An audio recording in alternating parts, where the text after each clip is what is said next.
로마서 내에서도 유명한 부분, 돌감람나무, 또 청감람나무, 접붙임이라는 주제가 있는 본문입니다. 말씀을 보시면 어떤 거룩한 뿌리가 있어요. 어떤 거룩한 뿌리, 거룩한 나무가 있습니다. 이 뿌리는 하나님께서 씨를 심으셨고 또 하나님께서 기르시고 그런 나무, 이것도 뿌리입니다. 근본 뿌리가 거룩한 나무이기 때문에 거룩한 열매가 맺힐 수밖에 없는 그런 뿌리이기도 하고 나무이기도 합니다. 그런데 지금 이 나무의 가지 중에 열매를 맺지 못하는 가지들이 있는 거예요. 가지치기를 당하고요. 대신에 야생 올리브나무, 감람나무가 올리브잖아요. 야생 감람나무, 야생 올리브나무 가지가 접붙임을 받은 거예요. 이 야생 올리브나무는 이방인들을, 로마서니까요, 헬라인들이나 우리도 마찬가지죠. 이방인이지 않습니까? 유대인 입장에서 볼 때 접붙임을 받은 것입니다. 그래서 본문 그대로 보자면 여기서 이제 원래 올리브나무 가지는 유대인이나 이스라엘인이라고 말할 수 있겠고, 야생 올리브나무 가지는 로마인을 비롯해서 이방인 모두를, 우리까지를 포함한 거죠. 13절을 보십시오. 내가 이방인인 너에게 말하노라. 내가 이방인의 사도인 만큼 내 직분을 영광스럽게 여기노니, 그렇게 말씀합니다. 여러분, 사실은 바울 사도가 자기 직분을 영광스럽게 여길 만큼 아무도 인정해 주지 않았어요. 바울 사도가 포기한 거에 많았죠. 포기한 곳의 연속이었어요. 이것도 포기하고 저것도 포기하고 이것도 내려놓아야 됐었고, 그죠? 근데 그게 뭐 억지가 아니었고 하나님 그분의 은혜와 영광이 너무 컸기 때문에 그냥 그가 그러지 않을 수 없었죠. 근데 포기한 만큼 고생의 연속이었어요. 그리고 포기한 만큼 모함받는 일의 연속이었고요. 또 포기한 만큼 가난의 연속이기도 했고, 근데 그게 하나님께서 기뻐하시는 삶이었고 또 영혼을 살리는 삶이었다라고 고백합니다. 항상 자주 던지는, 또 자주 할 수밖에 없는 말씀에서의 질문이지만, 나의 본질적인 부르심은 무엇인가? 다메섹 도상에서 이 본질적인 부르심을 위해서 사울의 삶이 있었던 거죠. 그가 많이 배웠던 이유도, 산헤드린 공회의 의원이 되었던 이유도, 베냐민 자손이었던 이유도, 아버지가 꽤 잘 사는 부잣집안의 아들로 태어난 이유도, 가말리엘 학파에서 정말 당대 최고의 학문과 그런 공부를 했던 이유들도 결국은 이 이방인의 영혼을 위한 본질적 부르심, 이걸 위한 하나님의 여백이었죠. 그렇죠? 그래서 여러분, 이 새벽에도 나의 본질적 부르심은 무엇인가, 어디에 있는가에 대하여 또 질문할 수밖에 없는 말씀이지요. 내가 사는 이유를 어디에다 둘 것인가 라는 거예요. 여적, 예수 믿은 지가 수십 년 지났는데도 여전히 여러분, 우리가 부자로 사는 거, 안정감 있게 사는 거, 잘 먹고 잘 누리고 잘 타고 좋은 집에 사는 거, 내 자식이 잘 되는 거, 이런 것이 여전히 우리의 본질적 부르심이고, 그리고 이것이 내가 사는 이유인 것처럼 하고 있다면, 말씀에 비춰서 볼 때 우리는 참 부끄러운 삶을 살고 있는 그리스도인이다 라고 할 수 있겠고, 그만치 상대적으로 저 천국이나 영원한 삶에 대한 소망이 우리에게 실제가 아니구나 라고 하는 것들에 관하여 우리가 충분히 자기 자신을 돌아볼 만한 대목이, 지점이 될 수 있겠죠. 아깝다라고 생각하는 사람과 아깝지 않다라고 생각하는 사람이라고 생각해요. 예수를 믿고 그리스도를 쫓아가고 복음, 저 천국을 향해 사는 사람들 중에 아깝다라고 생각하는 사람, 아니면 아무것도 아깝지 않다라고 생각하는 사람, 이 두 부류라고 생각합니다. 여러분, 예수님께서 십자가에 죽으시면서 참 이렇게 죽기 내가 너무 아깝다라고 생각하셨다면 우리의 죄가 씻음받고 우리가 구원받고 또 구속되고 대속받는 이런 구원의 시작이 될 수나 있었겠습니까? 그렇죠? 근데 우리는 항상 너무 아까워요. 내가 아내로 사는 내 인생이 너무 아까운 거예요. 저 인간하고 사는 내 아내의 인생, 누구의 남편과 누구의 아내로 사는 인생이 너무 아까운 거예요. 예. 남편으로 사는 내 인생이 너무 아까운 거예요. 그래서 자꾸 돈 벌어오는 아내를 원하는 정신 나간 남편들이 요즘 시대는 자꾸 넘치죠. 물론 시대가 그러해서 같이 벌어야 같이 살 수밖에 없는 그런 시대적 상황을 어찌 모른다 할 수 있겠어요. 그렇죠? 그러나 이 남편들의 마음 안에 자녀들의 양육 뭐 이런 거 아무 관심 없어요. 그냥 돈 벌어오는 아내가 너무 좋은 거예요. 그리고 똑같이 고생하고 들어와서 그 아내는 밥 짓고 빨래하고 양육하고 청소하고 다 해야 되는 거죠. 이는 정신 나간 남편, 그래서 남편의 삶이 너무 아까운 거예요. 아내의 삶이 너무 아깝다 생각하는 여성들이 너무 많죠. 그래서 어떻게 해요? 결혼 안 하려고 그래요. 네. 아이 낳지 않으려고 해요. 자신의 인생이 너무 아까운 거예요. 그러니 이게 얼마나 여러분 반복음적이고 반구원적인 중심인지 정말 잘 돌아봐야 되겠죠. 심지어 아이를 키우는 엄마의 삶이 너무 아까운 거예요. 너무 낭비하는 것 같고, 내가 이러려고 이렇게 공부했나? 내가 이러려고 그렇게 키 쓰고 좋은 대학을 나오고 내가 그렇게 살았었나? 이게 너무 아까운 거죠. 너무 아깝다 생각하니까 성경이 원하지 않는 다른 삶으로 너무 자기 자신을 잘 끌고 간다라고 하는 거예요. 당연히 하나님께 드리는 시간이 너무 아깝겠죠. 하나님께 드리는 재정과 헌금이 얼마나 아깝겠어요. 그래서 여러분, 요즘은요, 재정으로는 드려도요, 몸으로 드리지 않으려고 성도들이 너무 많습니다. 예. 우리들 교회는 12,000명이 모인답니다. 근데 여러분, 봄만 되면, 겨울만 되면 교사가 없어가지고요, 큰 간판을 세워서 다음 세대를 위해서 함께 영혼을 세워갈 교사를 모집합니다. 그리고 여러분 서 있어야 돼요. 근데도 교사를 안 하려고 해요. 우리 교회도 심각한 거예요. 교사가 없잖아요. 그럼 여러분의 자녀는 누가 키우는 거예요, 도대체? 이게 여러분 말도 안 되는 말 아니에요? 자기는 고생을 안 하려고 하면서, 헌신 안 하려고 하면서 자기 자녀는 잘 양육되길 원해요. 그래서 큰 교회를 찾아요. 자기는 헌신하지 않으면서 자기 자녀는 누가 도대체 양육해 주길 원하는 겁니까? 몸으로 헌신하지 않으려고 해요. 다 편하려고만 해요. 예, 그죠? 밥 한 끼를 해가지고 성도들을 대접하는 걸 그렇게 무서워하면서 다른 사람이 해주는 밥은 너무 좋아하는 거예요. 이러니 이 교회가 교회다고 지겠어요. 그러니까 여러분, 한번 잘 생각해 보세요. 나는 아깝다라고 생각하는 사람인가?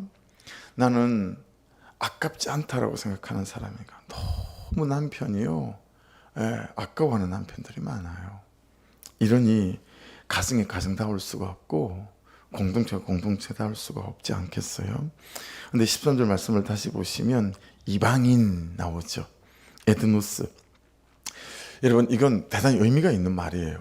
유대인들에게 이방인은 개, 돼지 취급도 안 하던, 그래서 이방인들이 사는 동네는 발도 디디지 않는 그 유대인들 아니었어요?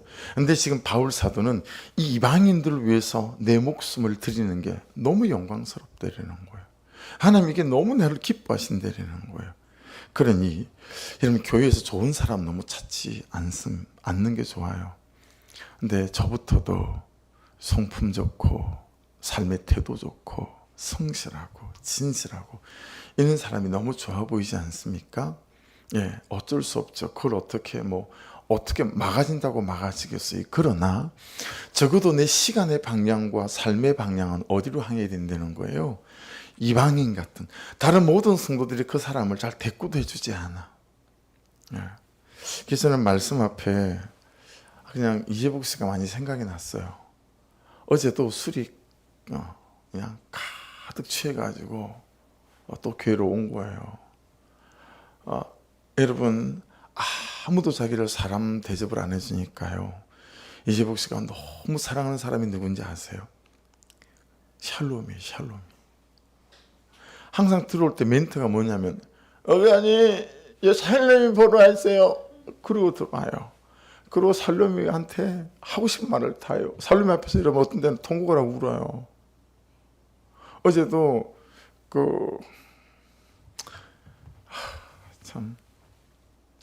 어제도 그 사랑자에서 살롬이를 앉혀놓고 우는 거 있죠. 통곡을 하고. 내가 너무 부끄럽고 미안하고 말씀 앞에서 되게 참 죄송했어요. 아무도 자기를 사람 취급 안 해주니까 그냥 말 못하는 짐승이 너무 좋은 거예요. 막 자기 하소연 쏟아내고 어제는 통곡 가서 막 울더라고요. 자기라고 자기 인생이 여러분 왜 이렇게 애처롭지 않겠어요? 그죠? 다 알잖아요. 자기 인생이 애처로운 거 다 알잖아요. 여러분 얼마 전에 아들이 소령 달았어요. 소령. 육군 소령. 근데 아들이 아버지 취급을 안 해줘요. 여러분 육군 소령되는 거 쉽지 않아요. 그죠? 잘 키운 거잖아요. 바울 사도는 그 이방인들을 향해서 자기 삶의 방향 그 좋은 걸 다 내버리고 참 여러분 우리가 깨닫는 바가 있어야 되는데 왜 이렇게 저런 인간은 잘 바뀌지 않는지. 여러분 그런 그들의 사도인 게 왜 그리 영광스럽겠습니까? 그죠? 직분이란 말이 13절에 나오죠. 디아코니아라는 단어. 헌신하고 봉사하고 섬겼다라는 거예요. 이방인들에게. 자기 삶을 다 내려놓고. 그렇죠? 그 뒤에 영광스럽게 여기더니 이거 독사조라는 헬라어를 배울 때 제일 먼저 배운 단어가 제가 독사였습니다. 영광. 영광이 독사예요. 그 독사조는 영광스럽게 여기노니 이렇게 되어지는 거거든요. 이게 뭔 얘기냐면 찬송하다 찬양하다. 바울 사도가 다 포기하고 개 돼지 취급하는 이방인들을 위해서 사는데 너무 자기한테 찬송이 나오는 거예요. 그리고 그렇게 사는 자기 인생이 너무 뿌듯한 거예요. 그래서 자기가 자기 인생을 찬송하는 거예요. 하나님이 이렇게 살아갈 수 있는 은혜 주시고 이만한 대가지 불과 포기를 하게 하신 게 너무 감사한 거예요. 우리처럼 개목걸이에 질질 끌려서 가는 것처럼 목사의 직분을 감당하거나 그리스도의 직분을 감당하거나 남편과 아내의 직분을 감당하지 않는다라는 거예요. 내 아내의 삶이 아깝지가 않는 거예요. 내 남편의 삶이 아깝지가 않고 내 엄마의 삶이 아깝지가 않은 거예요. 그래서 내 헌신하고 섬기는 이 삶이 막 찬송이 나고 너무 좋은 거예요. 하나님 세상에 저를 이런 직분 속에 이런 삶 가운데 두셨다니. 이런 인간하고 함께 살면서 이를 섬길 수 있게 하셨다니 하나님 너무 감사해요. 이게 독사조예요. 자랑스럽게 여겼다. 영광스럽게 여겼다 라는 뜻이에요. 내가 나에게 너 이런 삶 이렇게 사는 거 정말 대단하다. 자부심이 생기고 뿌듯하고 이거지. 내가 밥 먹고 사는 이유는 이거지. 이러려고 내가 사는 거지. 내가 이게 숨이 붙어 있는 이유지. 이랬더라는 거예요. 여러분 어떠십니까? 요즘 여러분이 처해 있는 모든 삶 가운데서 여러분이 여러분을 격려하고 존경스러울 만큼 맞아 내가 이러려고 내가 숨이 붙어 있는 것이 할 만큼 여러분 내게 지금 주신 삶의 이 현실 안에 말씀이 이끄시는 대로 흘러가는 대로 여러분의 삶이 가고 있습니까? 죄책감으로 정죄감으로 밤을 새우지 않으면 원망과 불평으로 밤을 새우지 않으면 미움과 다툼과 갈등으로 밤을 새우지 않으면 염려와 두려움으로 밤을 새우지 않으면 안정감, 편함으로 밤을 새우지 않으면 우리는 할 일이 없는 사람처럼 그렇게 사는 것은 아닐까.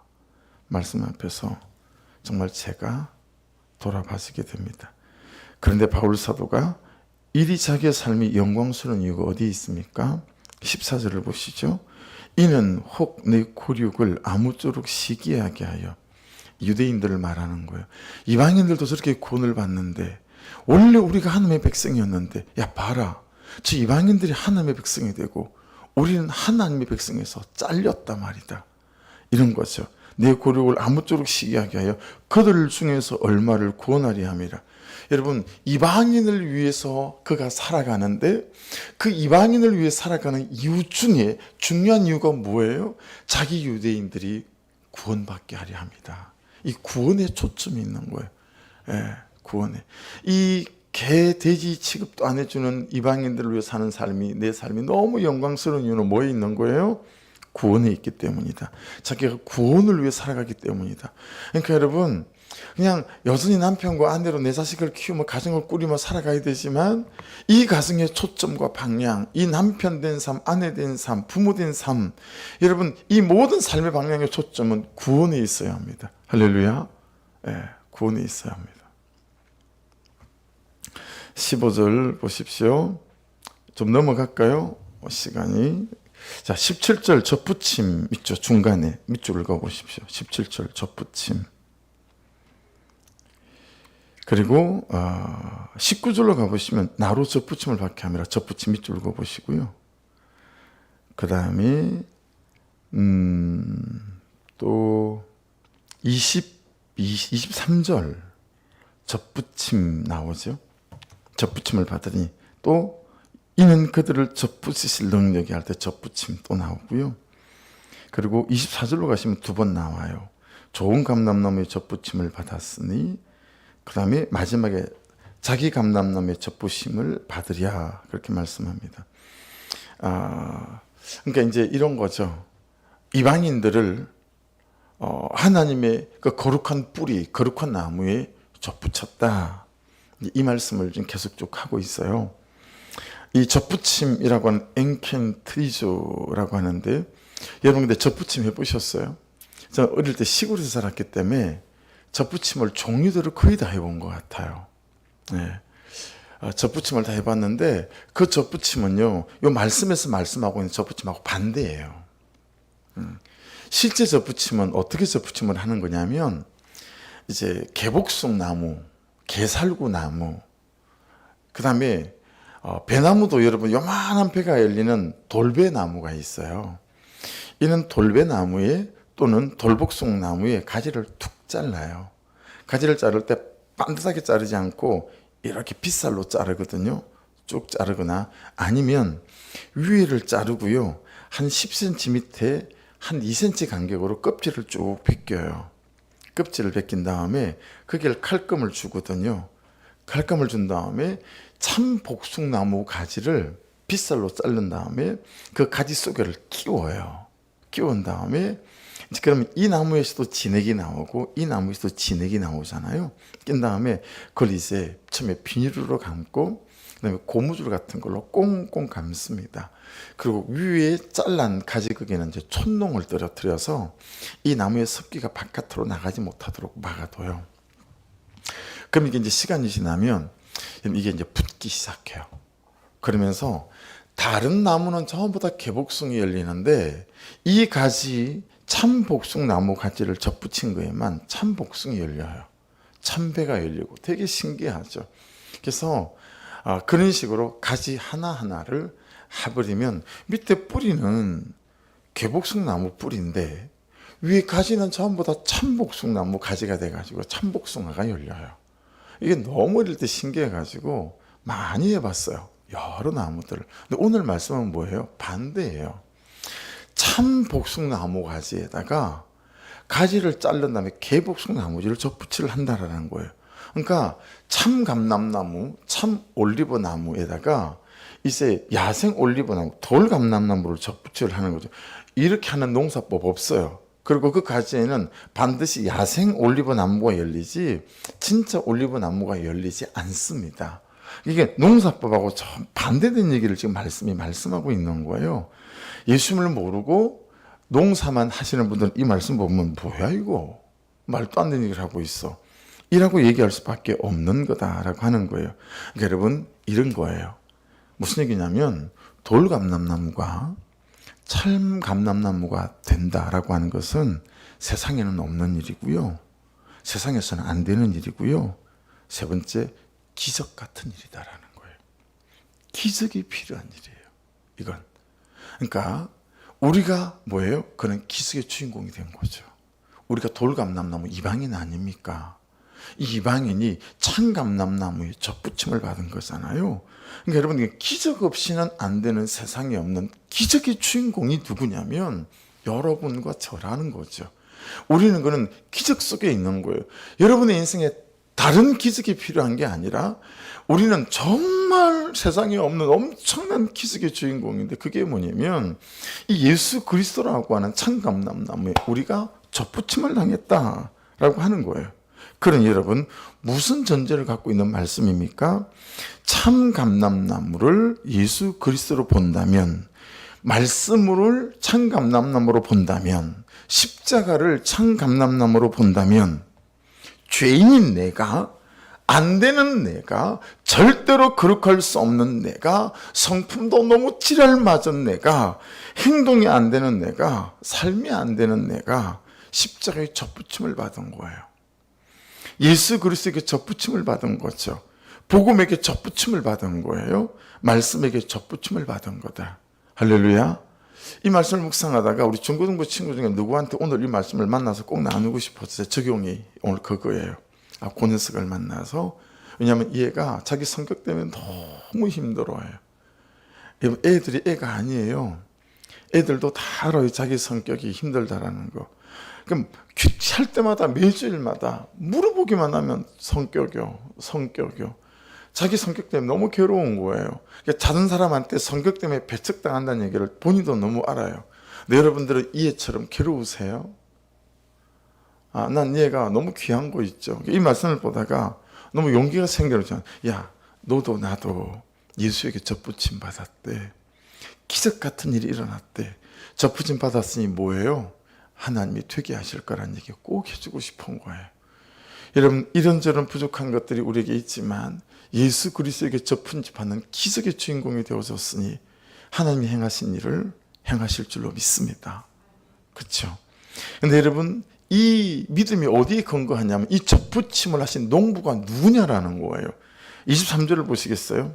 쭉 넘어가서 23절을 보십시오. 그들도 믿지 아니하는데 머무르지 아니하면 접붙임을 받으리니, 이 그들은 유대인들 말하는 거예요. 이는 그들을 접붙일 능력이 누구에게 있음이라? 하나님께 있음이라. 할렐루야. 너무너무 소망이 됐어요. 새벽에 제게 소망이 생겼어요. 제게 소망이 생기니까 이재복 씨한테도 소망이 생기더라고요. 맞아. 내가 하는 일이 아니고 우리가 하는 일이 아니지. 뭐 이런 거죠. 예. 참 또 새벽에는 이재복 씨가 선생님이 되는 거 있죠. 그리고 중고등부 그 친구가 또 제겐 선생님이 되는 거예요. 여러분, 접붙이실 능력이 하나님께 있기 때문에 저와 여러분이 소망이 있는 줄로 믿습니다. 우리 물러서지 않기를 주의 이름으로 축복합니다. 여러분, 그래서 이게 이제 잘 설명되고 있는 게 요한복음 15장 1절로 아닙니까? 쭉 빨리 읽을 테니까 잘 귀담아 마음에 담아 들어보시고 오늘 큐티하시면서 요한복음 15장을 펴보십시오. 1절, 나는 참 포도나무요 내 아버지는 농부라. 여기서는 여러분, 원래 좋은 뿌리는 누구예요? 나무가 예수 그리스도 참 포도나무래요. 그렇게 농부이신 하나님이 우리를 예수 그리스도가 접붙이신 거예요. 할렐루야. 2절부터 읽어볼게요. 물은 내게 붙어 있어, 예수님에게 붙어 있어 열매를 맺지 아니하는 가지는 아버지께서 그것을 제거해 버리시고, 이 오늘 말씀에 비춘다면 유대인들이죠. 무릇 열매를 맺는 가지는 더 열매를 맺게 하려 하여 그것을 깨끗하게 하시느니라.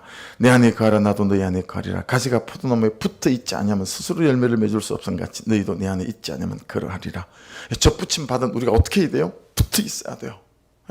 5절, 나는 포도나무에 내는 가지라. 그가 내 안에 내가 그 안에 거하면 사람의 열매를 많이 맺나니 나를 떠나서는 너희가 아무것도 할 수 없음이라. 사람이 내 안에 거하지 아니하면 가지처럼 밖에 버려서 마른대요. 모으다가 불에 던져 사른대요. 7절, 너희가 내 안에 거하고 내 말이 너희 안에 거하면 무엇이든지. 그리고 쭉 좀 내려가면요, 내가 이것을 너희에게 이름은 내 기쁨이, 하나님의 기쁨이, 예수 그리스도의 기쁨이 너희 안에서 너희 기쁨을 충만하게 하려 함이라. 여러분, 우리를 접붙이신 이유는 예수 그리스도의 기쁨이 우리에게 충만케 하게 하시려고 접붙이셨대요.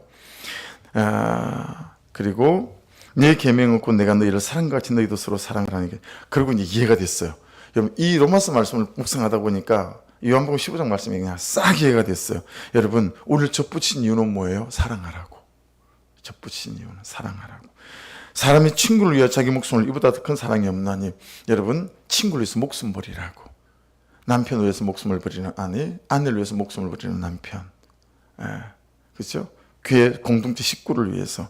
그래서 우리를 접붙이셨다는 거예요. 16절 마지막. 너희가 나를 택한 것이 아니요 내가 너희를 택하여 세웠네. 우리를 접붙이신 분은 하나님이세요. 그분이 농부세요. 이는 너희로 가서 열매를 맺게 하고 또 너희 열매가 항상 있게 하여. 여기가 너무 은혜가 됐어요. 항상 너희 열매가 항상 있게 하여. 내 이름으로 아버지께 무엇을 구하든지 다 받게 하려 함이라. 이거 보니까요, 우리 인간의 계절은 봄, 여름, 가을, 겨울이 있잖아요. 근데 하나님의 계절은 항상 가을이시구나. 항상 열매가 있는 거니까. 여러분, 접붙이신 이유, 그리고 십자가에 접붙이신 이유, 다 그분이 우리를 택하신 거다.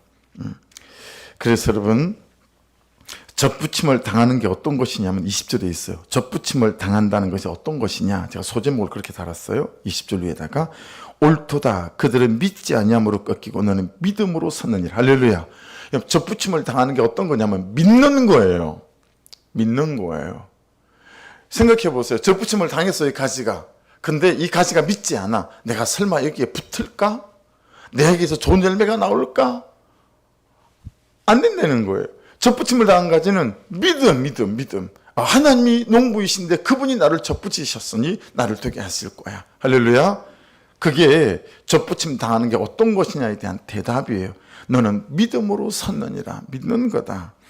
그리고 접붙임을 당했다면 어떤 마음과 어떤 태도를 가져야 하는가. 소제목을 달고 그 밑에 말씀을 보시면 높은 마음을 품지 말아라. 교만하지 말아라.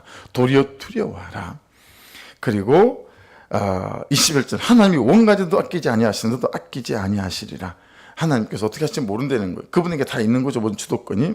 22절에 보십시오. 하나님의 인자하심을 믿어야 하고요, 존엄하심을 봐야 되고요. 그리고 22절 중간쯤에 너희가 만일 하나님의 인자하심에 밑줄 머물러 있으면, 요한복음 15장은 이걸 뭐라고 표현했어요? 붙어 있으면, 매노라고 표현했어요. 이 머물러는 매노예요. 붙어 있으면 매노예요. 머물러 있으면, 붙어 있으면 그 인자가 너희에게 있으리라. 할렐루야. 23절 그들도 믿지 아니하는데 머무르지 아니하면 접붙임을 받으리니. 접붙일 능력이 누구에게 있다고요? 하나님께 있다. 확실하죠. 그래서 나에 대한 중요한 알미 세 가지가 있어요. 나에 대해서 이 세 가지를 알아야 돼요. 24절에 있어요. 내가 원 돌감람나무에서 찍힘을 받고 본성을 거슬러 좀 감람나무에 접붙임을 받았으니 원 가진 이 사람들이 얼마나 더 자기 감람 접붙임을 받으랴 돼 있죠. 첫 번째, 나에 대한 알아야 될 중요한 세 가지 중에 첫 번째, 내가 원 돌감람나무 찍힘을 받았다. 할렐루야. 에코토란다는데 베어버리셨다라는 거예요. 우리 이 믿음을 붙잡기를 주의 이름 축복합니다. 할렐루야. 예수께서 십자가에 갈라디아서 2장 20절 말씀이에요. 죽으실 때 내 충동적인 감정까지 다. 두 번째, 본성, 피시스입니다. 본성을 거슬러 파랍니다. 무슨 거냐면 혈통적이고 존재적인 나쁜 것에서 거슬러서 좋은 감람나무에 접붙임을 받았다는 거예요. 그래야 우리의 성격, 태도, 기질, 여러분 거기에서 우리는 자유케 될 수 있어요, 없어요? 잘 접붙임 받을 때 자유케 될 수 있습니다. 할렐루야. 마지막 세 번째, 우리는 좋은 감람나무에 접붙임을 받았다. 예수 그리스도의 십자가에, 그렇죠, 좋은 포도나무. 이 세 가지, 나에 대한 오늘 말씀에 대해 중요하게 알아야 될 세 가지를 잘 유념하셔서 이 시간 같이 기도하겠습니다. 기도할 때 여러분 마지막 이 세 가지를 좀 붙잡고 기도할까요? 하나님, 내가 원 돌감나무에서 찍힘을 받은 줄로 믿습니다. 더 이상 그것에 조종당하고 주장당하지 않게 도와주십시오. 맨날 다 남편을 보고 아내를 보고 자식을 보면서 아우 저 더러운 본성 막 이러면서 저주하고 그러지 않고 하나님 믿음의 선포가 있게 도와주십시오. 그것에서 찍힘을 받은 줄로 믿습니다. 이 시간 그렇게 선포하며 기도했으면 좋겠고, 혈통적 존재적 모든 나쁜 것에서 속에서 우리가 정말 지킴을 받았다라고 하는 본성을 거슬려는 하나님 그런 좋은 감람노에 접붙임을 하던 줄로 믿습니다 라고 선포해가며 오늘 점점 대적 기도하며 선포하고 같이 기도했으면 좋겠어요. 우리 주여 한번 부르고 기도하시고 다음 주일에 있을 전고인 물놀이도 그리고 또 장년부 수련회를 위해서도 기도하고 이 하루도 금식하시는 분들 위해서 또 병상에 있는 분들 위해서도 충고하고 싶습니다. 우리 주여 한번 부르고 기도합니다.